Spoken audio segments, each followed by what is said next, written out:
Doctor എങ്ങനെയാണ് ഈ മേഖലയിലേക്ക് എത്തിയിട്ടുള്ളത്? വളരെ യാദൃശ്ചികമായിട്ടാണ് ഞാൻ ഈ മേഖലയിലേക്ക് വരുന്നത്. അതായത് ഏതാണ്ട് ഒരു 9th സ്റ്റാൻഡേർഡിൽ പഠിക്കുമ്പോൾ വർമാജിയുടെ പുസ്തകങ്ങൾ വായിക്കാൻ കാരണമായി. അപ്പോൾ ആ പുസ്തകങ്ങളാണ് ഇതിലേക്ക് ആകർഷിക്കുന്നത്. വളരെ ലളിതമായിട്ട് വർമാജി ആ പുസ്തകങ്ങൾ പറയുകയാണ്, കാരണം ആരോഗ്യത്തോടു കൂടി ജീവിക്കാൻ നമ്മൾ ഒരുപാട് എന്തെങ്കിലും കാര്യങ്ങൾ ചെയ്യേണ്ടതില്ല. നമ്മുടെ ഭക്ഷണ കാര്യങ്ങളിൽ ജീവിതശൈലികൾ അല്പം മാറ്റം വരുത്തിയാൽ നല്ലപോലെ ആരോഗ്യം കിട്ടുന്നുള്ള ആ ലളിതമായ കുറേ വാക്യങ്ങൾ വല്ലാതെ ആകർഷിച്ചു. അങ്ങനെയാണ് ആ കാലഘട്ടം ഏതാണ്ട് ആ 10th 8th 9th കാലഘട്ടത്തിൽ തന്നെ പഠിക്കുന്ന കാലഘട്ടത്തിൽ തന്നെ ഇതിലേക്ക് വരിക. അപ്പോൾ ഈ 9th സ്റ്റാൻഡേർഡിലൊക്കെ പഠിക്കുന്ന സമയത്ത് സാർ ഒരുപാട് പുസ്തകങ്ങളൊക്കെ വായിക്കാറുണ്ടായിരുന്നു? ഈ പ്രകൃതിയുടെ പുസ്തകം ആദ്യമായിട്ട് വായിക്കുന്ന വർമാജിയുടെ ബുക്കായിരുന്നു. അങ്ങനെയാണ് ഇതിലേക്ക് കൂടുതൽ താല്പര്യം ജനിക്കുന്നത്. അങ്ങനെ വർമാജിയുടെ ബുക്കും മറ്റ് പ്രകൃതിയുടെ ബുക്കും ഒക്കെ അങ്ങനെ വായിച്ചു തുടങ്ങി. അങ്ങനെ ഇതിന്റെ ഈ മേഖലയിലേക്ക് കടന്നു വരിക. ഈ പ്രകൃതി ചികിത്സയുടെ ഗുണങ്ങളൊക്കെ വായിച്ച് മനസ്സിലാക്കിയപ്പോൾ ഡോക്ടർ അത് ജീവിതത്തിലേക്ക് പകർത്തിയോ?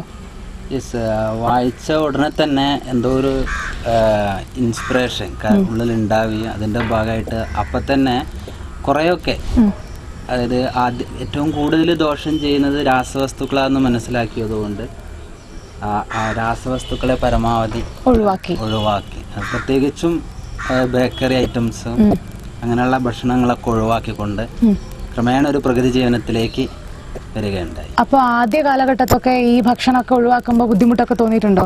തീർച്ചയായിട്ടും ഫസ്റ്റ് അതിനോടൊക്കെ വളരെ ഇഷ്ടമുണ്ടായിരുന്ന ഒരു കാലഘട്ടമായിരുന്നു. കാരണം ഒരു 10th 9th സ്റ്റാൻഡേർഡ് എന്നൊക്കെ പറയുമ്പോൾ നമുക്ക് അങ്ങനത്തെ നോൺ വെജിനോടൊക്കെ താല്പര്യം ഉണ്ടാകുന്ന ഒരു ടൈമാണല്ലോ. തീർച്ചയായിട്ടും ഇതിനോടൊക്കെ താല്പര്യമുണ്ട്. പക്ഷെ അതിനനുയോജ്യമായ ഒരു സിറ്റുവേഷൻ എനിക്ക് ഉണ്ടായിട്ടുണ്ട്. ഈ നോൺ വെജ് ഒഴിവാക്കാൻ അനുയോജ്യമായ സിറ്റുവേഷൻ. കാരണം ഞാൻ രാമകൃഷ്ണ ആശ്രമത്തിൽ താമസിച്ചാണ് പഠിച്ചുകൊണ്ടിരുന്നത്. അപ്പോൾ ആശ്രമത്തിൽ താമസിച്ച് പഠിച്ചുകൊണ്ടിരുന്നതുകൊണ്ട് അവിടെ ഈ നോൺ വെജ് ഒന്നും എന്തായാലും ഉപയോഗിക്കാൻ പറ്റില്ല. പിന്നെ മറ്റു വസ്തുക്കൾ ചായ, കാപ്പി, അങ്ങനെ ബേക്കറി അങ്ങനെയുള്ള അന്ന് മുതലേ ഒഴിവാക്കി. ഇത് വായിച്ചപ്പോൾ ഉണ്ടായ ഒരു ഗുണം കൊണ്ട് അത് ഒഴിവാക്കാൻ അത്ര പ്രയാസമായിട്ട് തോന്നിയില്ല.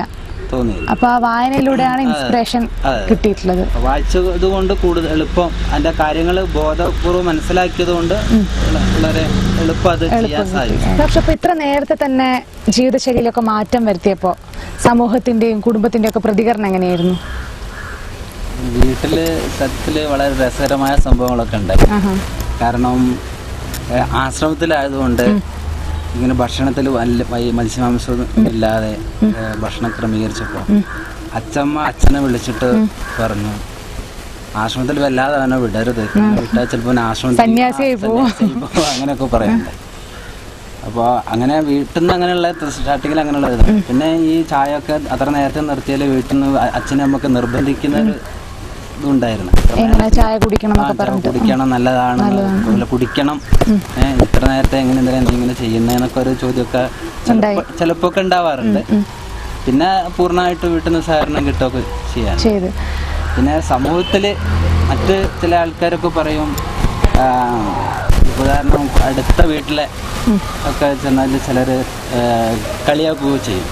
ഇദ്ദേഹത്തിന് എന്താ കുറച്ച് പുല്ലും വെള്ളമോ കൊടുത്താൽ മതിയല്ലോ, അങ്ങനെയൊക്കെ ആ ആദ്യത്തെ കുട്ടിക്കാലത്ത് ആ ഒരു സമയത്ത് അങ്ങനെയൊക്കെ ഉണ്ടായിട്ടുണ്ട്.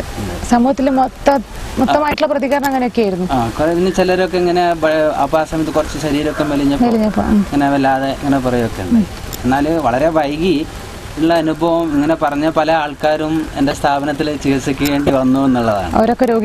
പലരും രോഗികളായി. എൻ്റെ